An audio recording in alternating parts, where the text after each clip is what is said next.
Hey folks, I'm here today talking with my good friend and yogi, Mas Vidal. Mas is the owner of Dancing Shiva, which is a yoga, Ayurveda, and Vedic astrology, school that teaches people. And we're going to talk today about things we can do to be purified and cleansed as we're dealing with things like virus and while we're by ourselves, so we don't spin out on crazy thoughts and stuff like that. And we're going to talk about some strategies and methods. Mas, how you doing, man? Good to see you. Hey, Say, nice to be here. Yeah.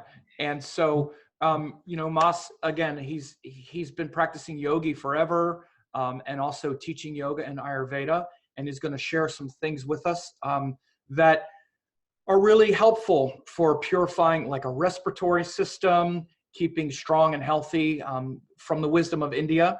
And I'm looking forward to hearing what he's got to say, and also some other cool stuff. Take it away.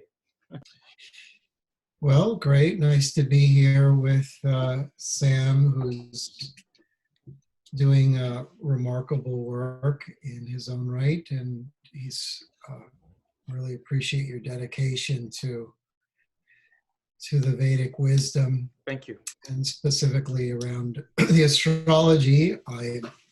You're very committed, and I appreciate that. And I tell people that is one of the very important qualities to have to be able to succeed in this work. It requires 100% of your attention and dedication because of a number of factors. Keep in mind, this is an ancient tradition, and it's part of an ancient culture that lives very differently than we do now.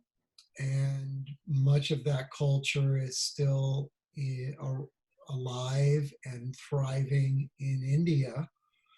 And so to make it work here, and to make it here doing this work, you really have to be 100% committed, because nobody's going to come to someone who's partially involved in this, who has one foot in, one foot out, who questions it themselves.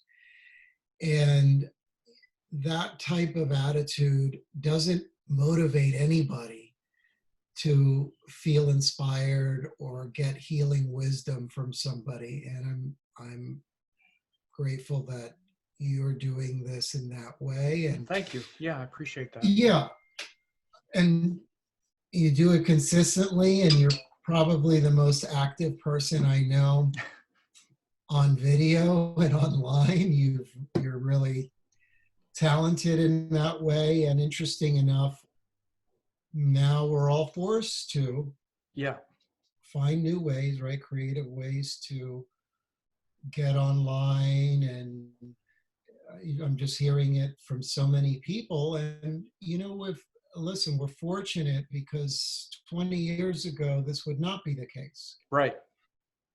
And we would all be sitting at home and doing very different things. At least we can feel somewhat productive and get a large amount of work done still, even without being in contact with people. So I've been talking a lot about, and I'm just grateful that we have this opportunity here to talk about these things, but and be able to share it with so many people, because you're there, I'm here, and yet thousands and thousands of people will be able to benefit from this in ways that they never imagined in the yogi times. So we have advantages in that regard. So I can't wait to hear what you have to share. Yeah, overall, this is what I'm talking about today, and what I've been teaching in the last few days is not much different than what I've been teaching over the last couple decades. And I find that most of us, there's an angle, there's a perspective that we all have on what we teach. And mine has always been on the importance of purification. I've put a lot of emphasis on that, both in my own life and in the work that I'm doing. I feel that that's an important component today, physically, mentally, spiritually, and emotionally. And it's really crucial to our evolution to do this, not just because of this viral pandemic that's spreading throughout the world, but because it's part of our times, it's part of our age that we really need a revolution to take place in our lives. And a lot of people associate change and evolution with their physical body. And getting a person to change the way they eat, the way they live on this planet is a big deal. Americans don't like change. They like to live a certain lifestyle that has become a part of a culture. And Vedic culture and the wisdom of Ayurveda, yoga, and these other limbs, astrology, are very, very different. And so the first thing I would say is, respective to what we're going through right now, is rather than resist it, use this as a great power and a great opportunity to create an inner revolution within yourself. Spend more time outdoors, slow down, connect with nature, take time to study yourself, study great texts, and make use of this time in a very valuable way. Don't just use this time to watch movies and to do some spring cleaning around the house. There are reasons for why this is happening.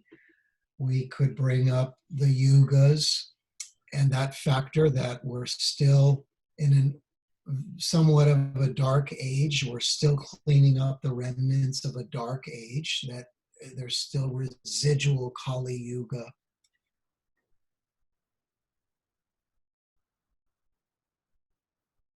300 years into a new age, it doesn't mean that things shift so easily. And we could say the same, right, as we know about signs in the chart.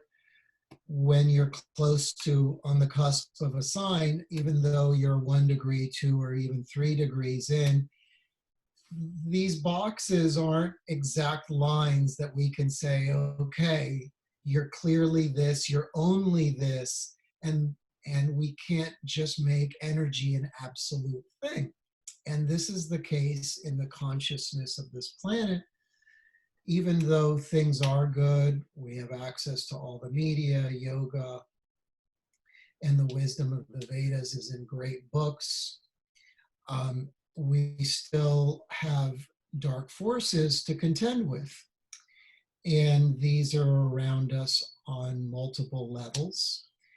And they are within each and every one of us as an ego, as negativity. And as far as I'm concerned, anytime we speak negatively, propagate negative media, propaganda, criticize others, we're just falling into the same trap that Maya perpetuates and has such power over humanity.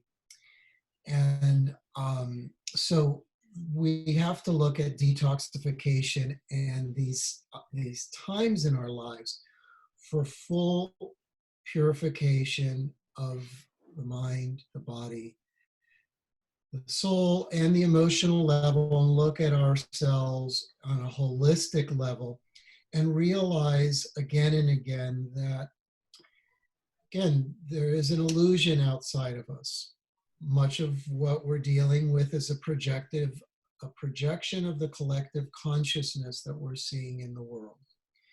And if you have a problem with what's going on in the world, then look at the mirror and deal with it within yourself, because that's what this teaching is trying to do, is to turn us in. And isn't it interesting that we've been told now to stay in? And so what does Vedanta say? What do these great teachings tell us? Is to look within and to heal within. Ayurveda teaches us that we have a pharmacy within us. We have great systemic and powerful functions that these elements rule in our body.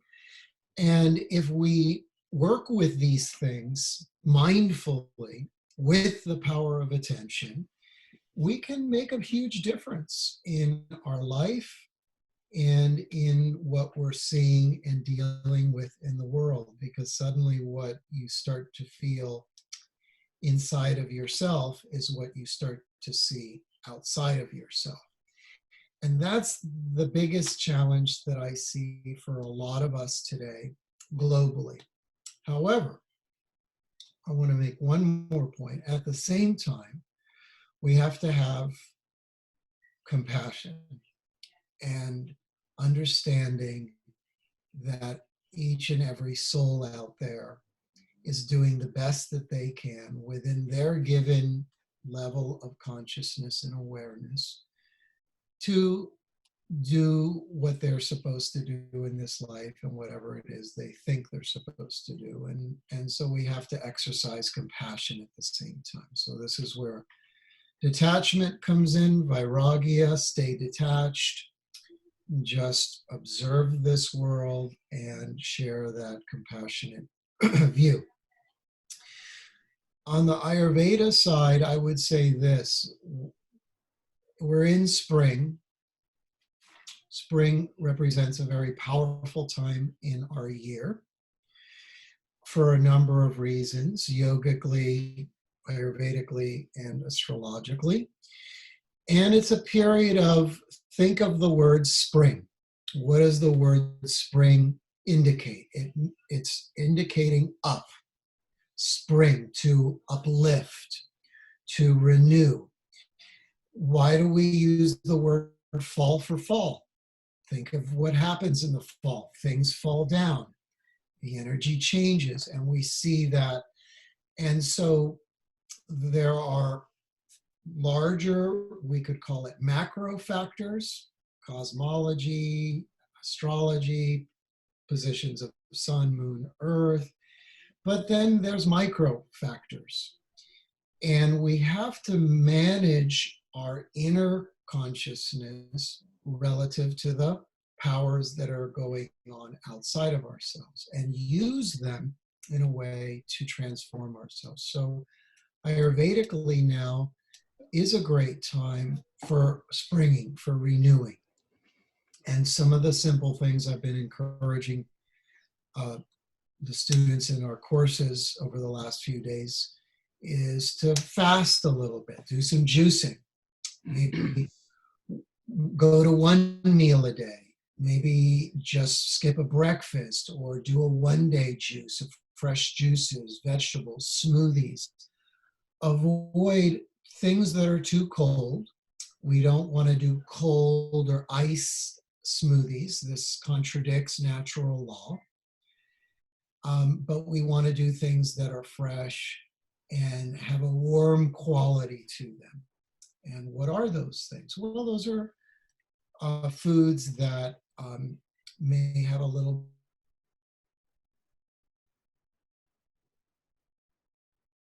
that those tastes induce a little bit more warmth in our bodies. Moss, would you say it again, because your thing froze? You went, those are foods that have a quality of, and then it stopped. So would you say what the foods are again? That have a warming, foods that have a warming quality. Yeah, and what are the foods? Because we didn't hear them.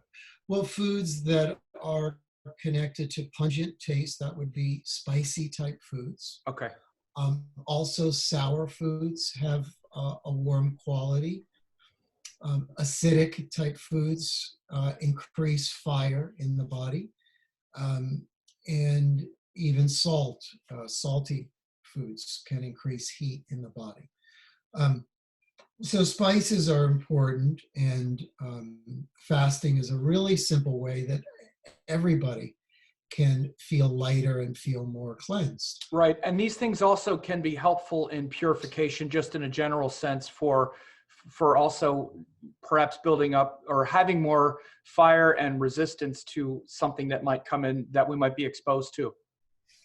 Yeah, yeah, we all need fire. I mean, keep in Right. mind, fire is what destroys disease. Right. Yeah. And so that quality of food that increases fire also um, will make us more resistant to something that's trying to attach, because this particular thing also attaches in like the lung and hangs out in mucus and travels through these these colder fluids. So this is the other reason why promoting things that bring cold and dampness also helps create an environment for something like a virus, not just to get in, but to travel and to attach and to grow and flourish. Right. Yeah, that's a good point. Yeah, the heat is crucial for really cleansing that out. And isn't So that also why, if I can just ask myself, because isn't that also why maybe something like ginger and garlic or, other kinds of things that are natural, like antiseptics and that bring about, turmeric, that bring about a kind of cleansing would also be important, perhaps even like a simple ginger tea where you have hot water and ginger and maybe even something else. yeah, ginger. Would that be good?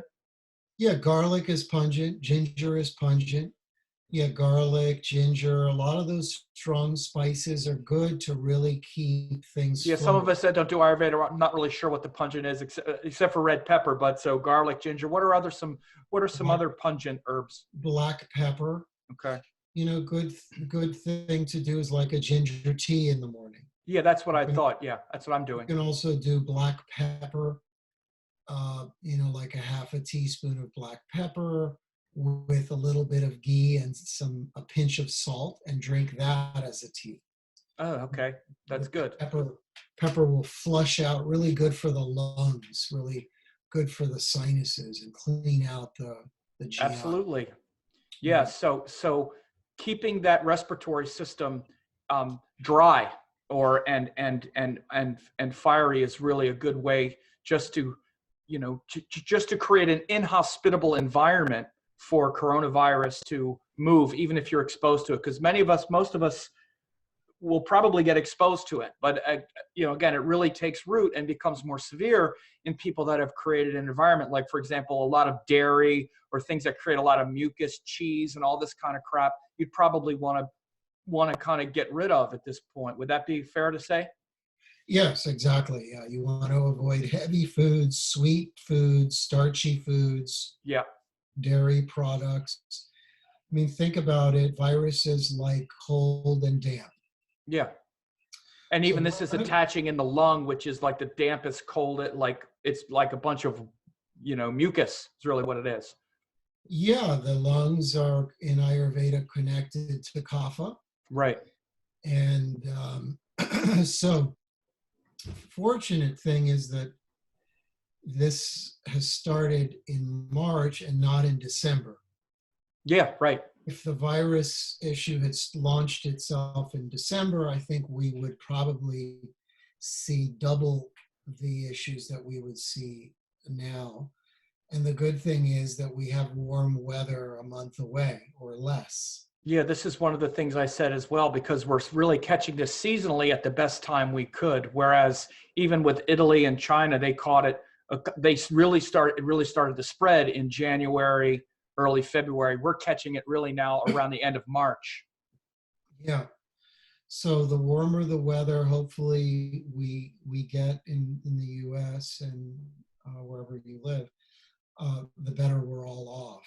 But Yeah, and these practices are fantastic. I also like when you said make sure, that people should spend some time outdoors. Of course, that doesn't mean going into, social distancing doesn't have a lot to do with being outdoors. You can still go outdoors. It's really stopping us from going into these buildings where we're all 2 feet from each other, like bars and restaurants and clubs and places where we gather and we're really very close. But going outside, walking around in nature where it's warm, where the sun is out, that's actually quite good because you get natural vitamin C, which is a natural antiseptic and all that kind of stuff as well. Would you agree with that? Sure, sure, sure. Yeah, I mean, it's great to be outdoors if you're not shoveling snow. Yeah, right. Uh, please try to get outdoors, and I've been a big proponent of that, always. To spend as little time as you can indoors. Keep windows open all day long. You know, um, go for walks and do yoga outside. And, with respects to a lot of people ask,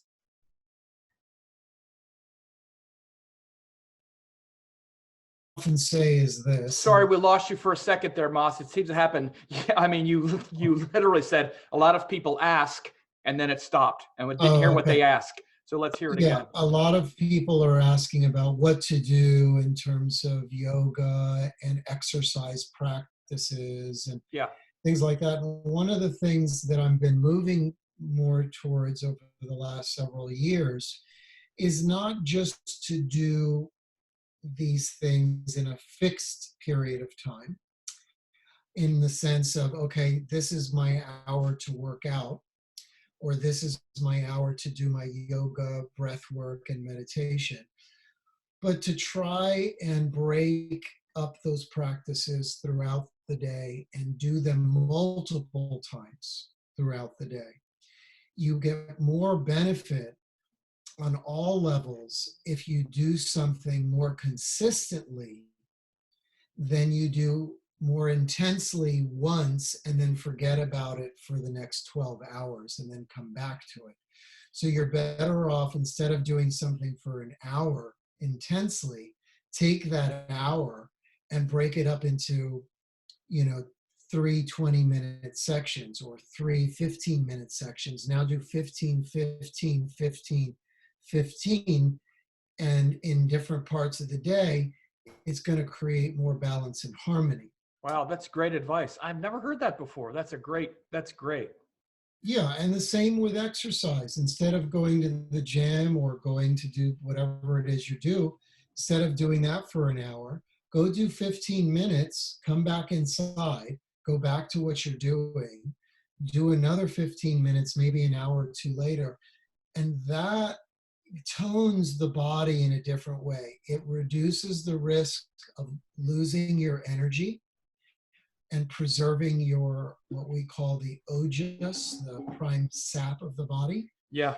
And this is a more effective way to preserve your energies, to do it in little bits. And maybe it's the same with Oja, what you said about the Ojas, but it also doesn't bring on what you would say like muscle fatigue, because one of the things about this whole let's work out for an hour is and it's part of the, especially workout community, it's, well, you got to tear it down to have it come back and all this, just this strain and stress on our muscular system that really, it's not meant to really do that. Right. It's actually meant, the body is meant to move consistently all the time. We're meant to be standing and moving around. That's the best thing for the body. But again, focused movement, focused intention, especially spiritual practice, is even the next level. Yeah. Yeah. That's great advice. Yeah, and especially with pranayama and things like that. Certain types of breath. If you don't know what pranayama is, it's where you breathe intentionally to increase prana. One of the main ways we increase prana is to be outside and open windows, like Mas just said, because that gets the oxygen and the prana moving. But then the other way is to literally intentionally move the air and the prana in our organism in the most impactful way, and that in itself is a purification. Wouldn't you say? Do you have any comments or advice about those kinds of pranayamas, or how that can be beneficial now and always?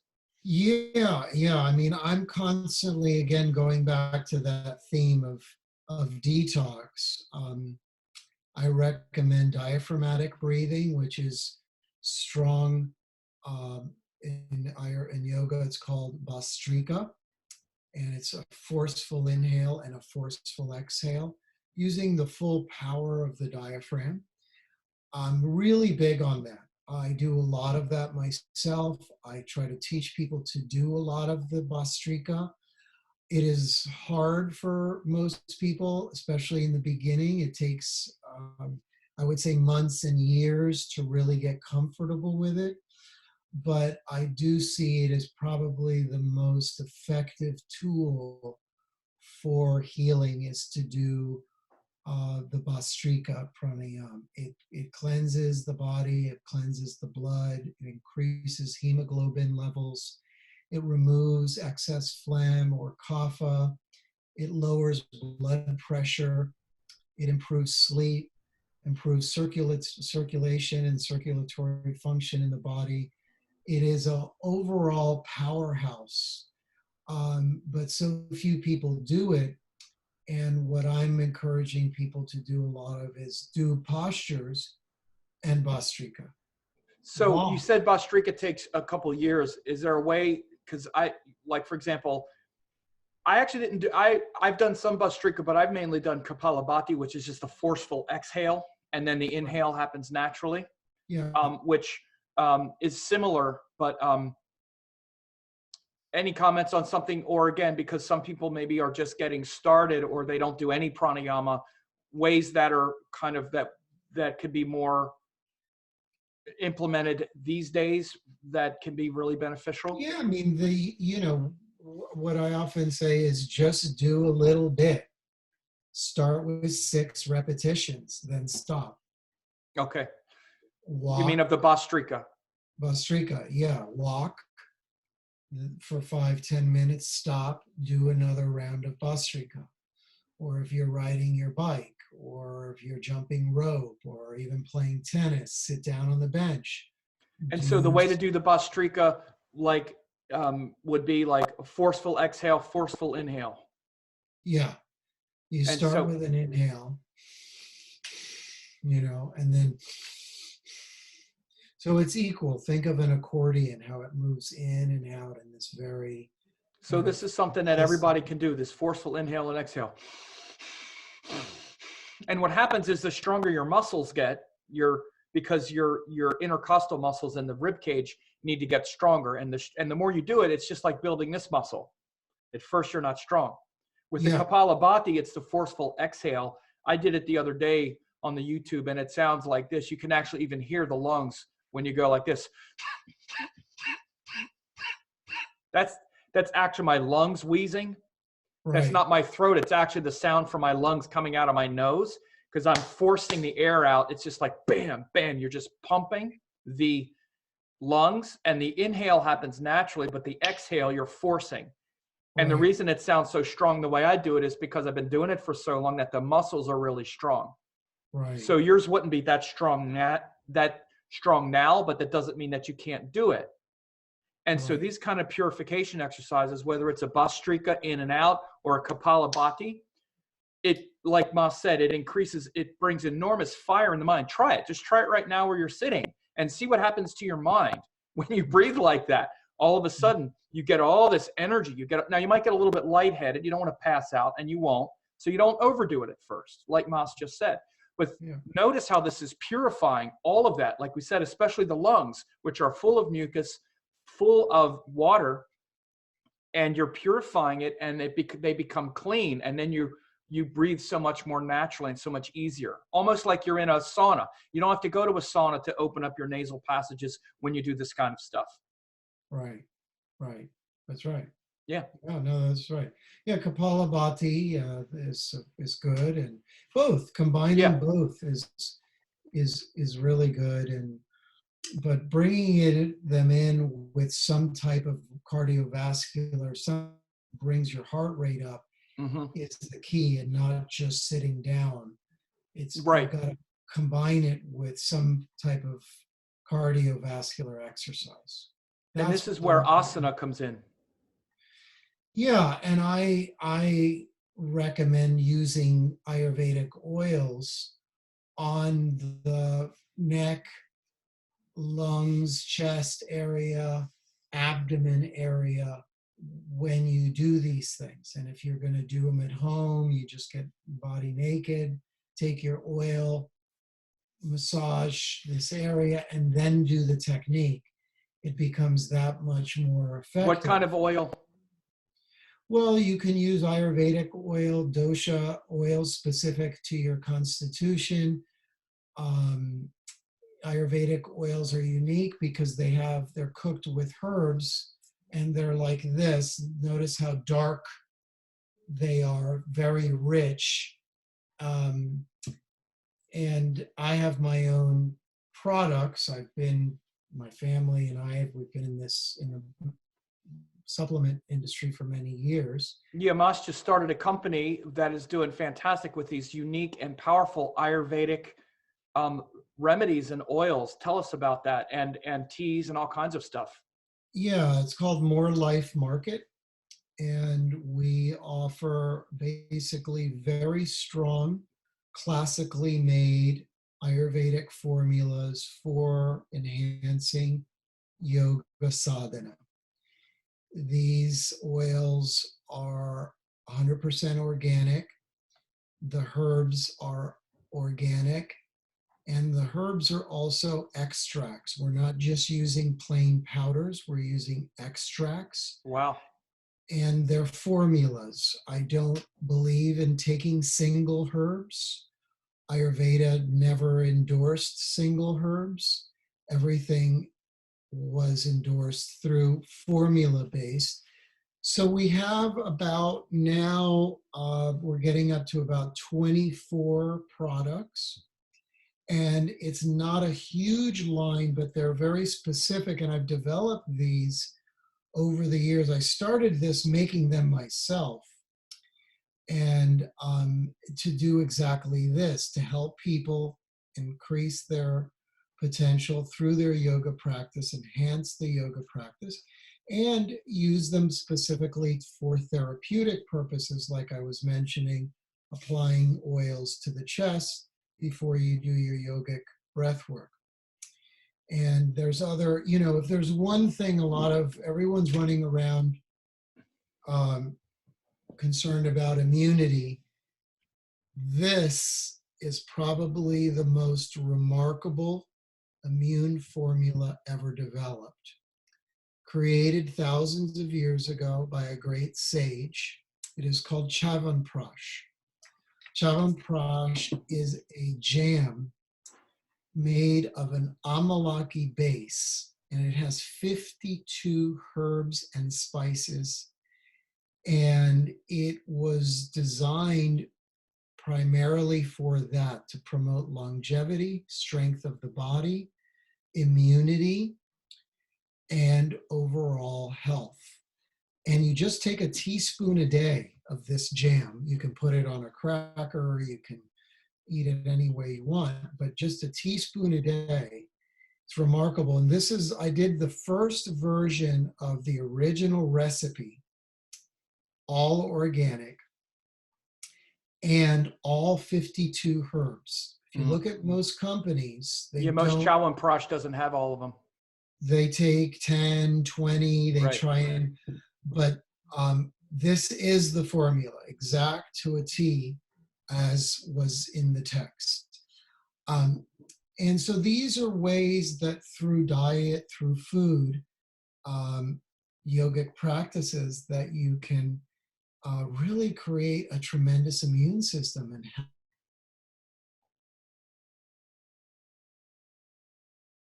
we have to keep in mind why this virus issue has come up for a lot of the world now. We're all dealing with it, unless you're living on some island somewhere.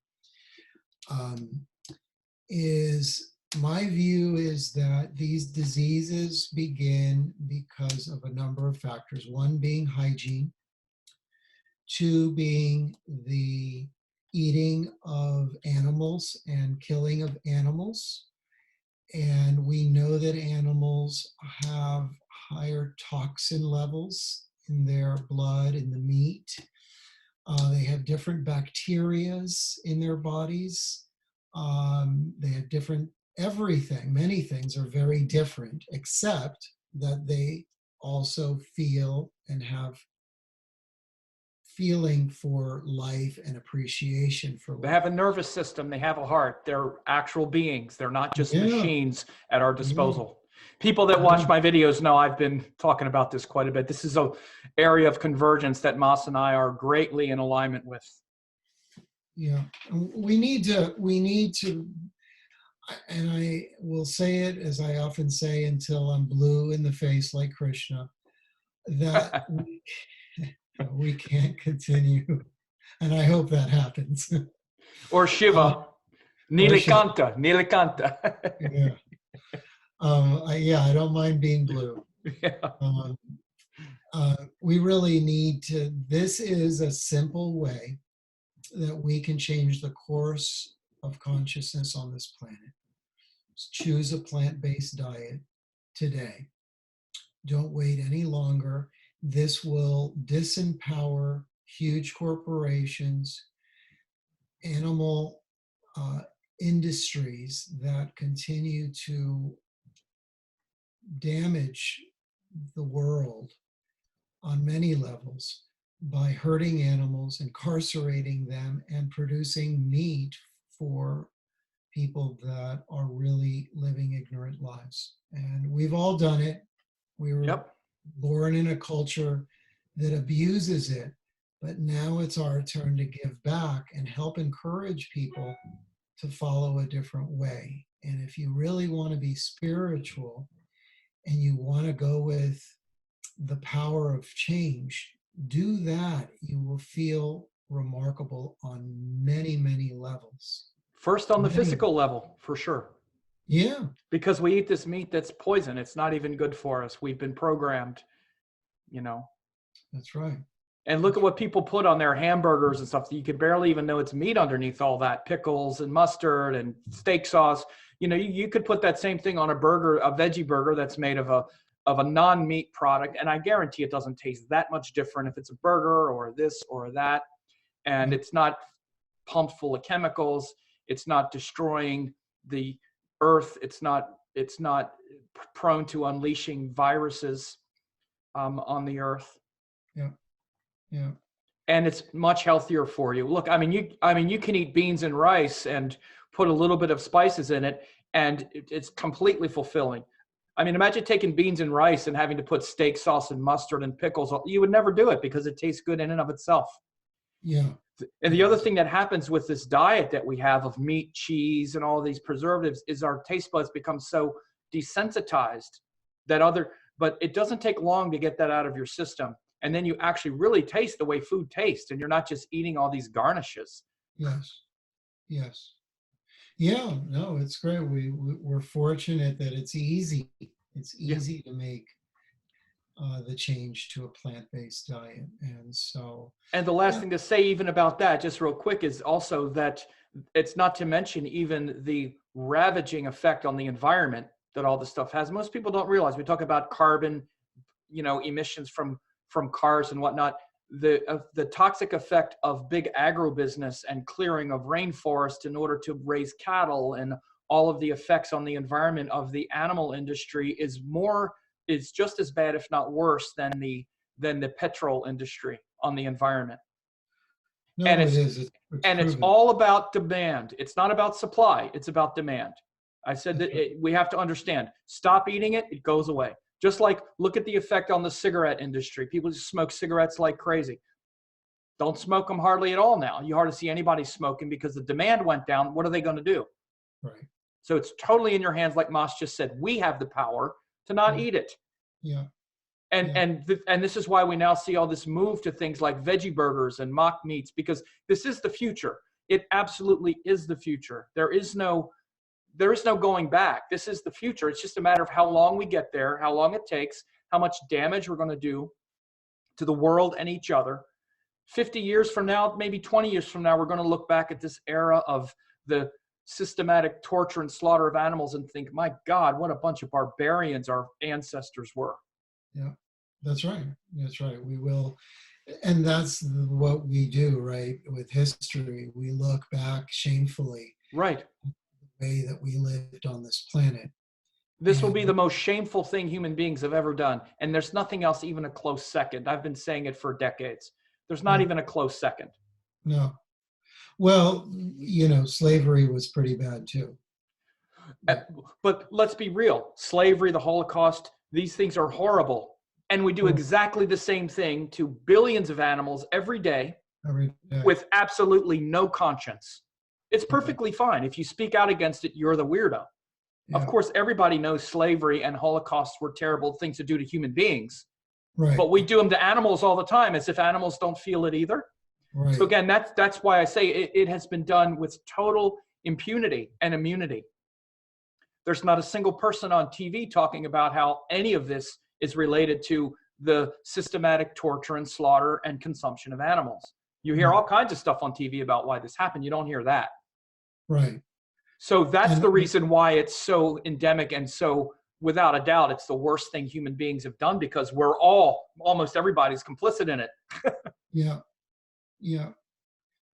It is. It's an interesting time, and it's sad that we as a planet have to go through this, but this is the nature of the planet. This is the nature of the world process. It's never a stable place. Yeah, it's not. And the illusion of stability is really what's happening, and these changes, not to mention, and we're not going to get into it here because I know Mas is a little short on time here, but even just this, one of the great benefits is also to be able to utilize our time better. And people are going to get out of all of these jobs that they have to go to all the time, all that time wasting and commutes, wastage of resources. So many jobs now are just people working on computers. We're going to shift society so that things like telecommuting and getting so much of our time back is going to be the future. So even though it looks really dark right now on the beginning of it, and it's going to be dark getting through it, it's going to lead to progress. It's hard to see it now, but these practices like that Mas shared with us, and that yoga and Ayurveda have been prescribing forever, are really great things that you can take forward through this. And we're going to have a link to Mas's website here because his products are fantastic. And they're designed for yogis. I also want Mas to say one more thing about this, that these products aren't even just designed like you see supplements out there. They're almost so pure and so strong that on the mass scale, it's kind of like, you really design them to accelerate spiritual growth, like for yogis. Mas has told me all this, so I'd love him to speak about that a little bit as well while we got him. Yeah, well, we want things that work. And who better than by a yogi, a person who has done this his entire life. And I am a strong believer in plants and natural substances. I've used them myself for my own sadhana, my own well-being. And I have tested them on thousands and thousands of clients that I have counseled over the years, and they work. I mean, these products are new. These in particular are new because the company launched last summer. But try them for themselves, yourself, and see how they work for you, and try to use them as part of your lifestyle. There's Ayurvedic nasal oil, so that after you do your neti cup and clean your nose, which is really, really crucial now to keep those sinuses clean, put your oil drops in. Then use your body oil according to your constitution.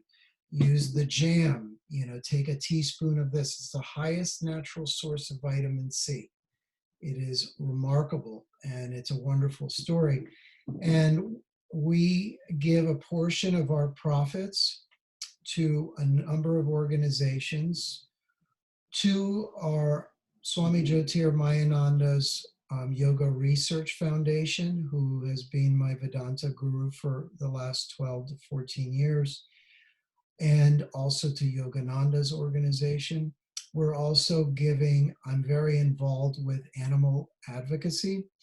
We're donating proceeds to a couple of organizations that I have worked with, and I'm looking for more. I'm getting more involved, and because I want to improve these areas of the world, and I want us to make a difference with animals and continue to promote education, yogic education, from these great lineages. And there are many others like Amma and other great lineages, Ramakrishna, that are doing incredible work. So if you all want a discount to the products, there is a discount code that I'm going to give you. It is the words Soul of Yoga.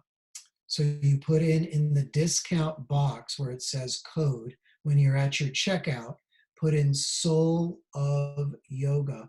And for the next 30 days, you can get a discount. I believe it's 10 to 15% off your order. I'm doing first it. Order. And we would appreciate your support. And I hope that you will look to Ayurveda to enhance your yoga, to bring more benefit and stability to your astrology and to where you are in your astrological period, whatever dasha or period you're in. Use these products to the way they were intended, to harmonize the three bodies, the body, the mind, and the soul. Yeah, and last thing here, I'm so glad to have Mas here, and he's such a great representative of what I also sense, and what many of us sense, is that as much as we're in transformational times, humanity is evolving and on the upswing and awakening. There's a great awakening that is happening. You can't, sometimes you can't see the bigger picture because you're too close to the screen. You back off and you look, and we have things like the yugas, which measure long cycles of time. We have things even like the astrology, like I've been talking about, how things are moving forward, even though we're at a collision point from our past abuses, our past mistakes, to where we're going. And the transition is hard because, like we say, we don't like to change. And we don't change because we're immature. We don't change until things break often. And so there's certain things that are breaking. But on the other side of that, all of these techniques and methods are there to support us, not only support us so that we get through it, so we don't all die, no, so that we flourish. And when you're doing these practices, you get a perspective that you don't have when you don't do them. And you recognize the difference between your mind not on meditation and sadhana and your mind on it. Yeah. And so sometimes it's these severe times that make us, that awaken us.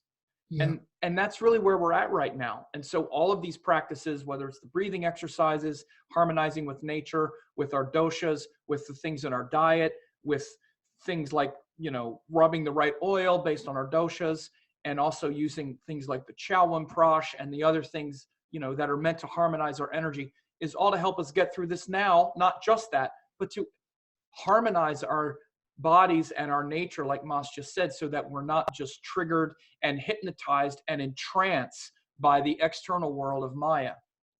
Because if it's not this, it's going to be something else. And this potential has always been there. It's showing up now collectively, but the fact that you've not been in control has been since the day you started to draw breath. You've just been under an illusion of control for a long time, and now it's getting shaken, not just individually, but collectively. So collectively, we need to change, and individually, we all need to evolve.